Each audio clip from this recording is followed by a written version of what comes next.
ଆଜି ଆମେ ପଢ଼ିବା ଚତୁର ଚୋର ବିଷୟରେ। ଚାଲନ୍ତୁ ଡେରି ନ କରି ଭିଡ଼ିଓଟିକୁ ଆରମ୍ଭ କରିବା। ଥରେ ଗୋଟିଏ ଚୋର ରାଜନଗରରୁ ଚୋରି କଲା। ବିଚାର ହୋଇ ଫାଶୀ ପାଇବା ସ୍ଥିର ହେଲା।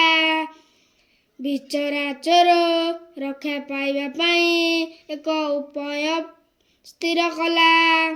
ସେ କହିଲା, ମୁଁ ଟିକେ ରାଜାଙ୍କୁ ଦେଖିବା ପାଇଁ ଚାହୁଁଛି। ରାଜା ଆସି ତାକୁ ଦେଖା ଦେଲେ।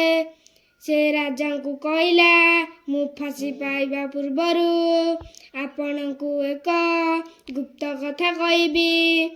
ରାଜାଙ୍କ ମନରେ କୌତୂହଳ ସୃଷ୍ଟି ହେଲା। ସେ ଆଦେଶ ଦେଲେ କହିବା ପାଇଁ।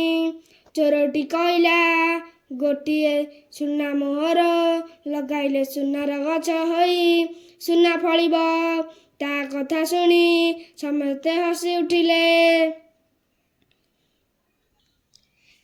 ରାଜା ବିଶ୍ୱାସ କରି ତା କଥା କଲେ।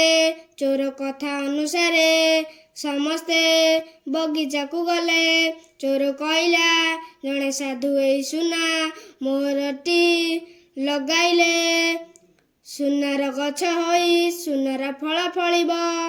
ପ୍ରଥମେ ରାଜା ମୋହରଟିକୁ ଧରିଲେ ଲଗାଇବା ପାଇଁ, ମାତ୍ର ସେ ଭୟ କଲେ। ସେ ବଢ଼ାଇ ଦେଲେ ମନ୍ତ୍ରୀଙ୍କ ହସ୍ତକୁ।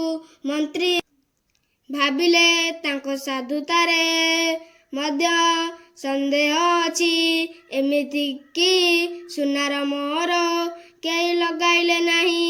ସମସ୍ତଙ୍କ ସାଧୁତାରେ ସମସ୍ତଙ୍କର ସନ୍ଦେହ ହେଲା।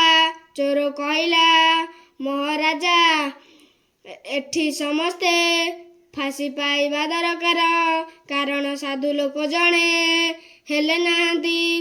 ଚୋର କଥାରେ ସମସ୍ତେ ହସି ଉଠିଲେ।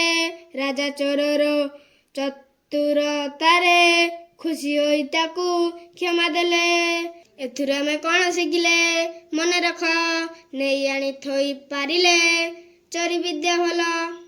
ଭିଡ଼ିଓଟି ଶେଷ ପର୍ଯ୍ୟନ୍ତ ଦେଖିଥିବାରୁ ଧନ୍ୟବାଦ।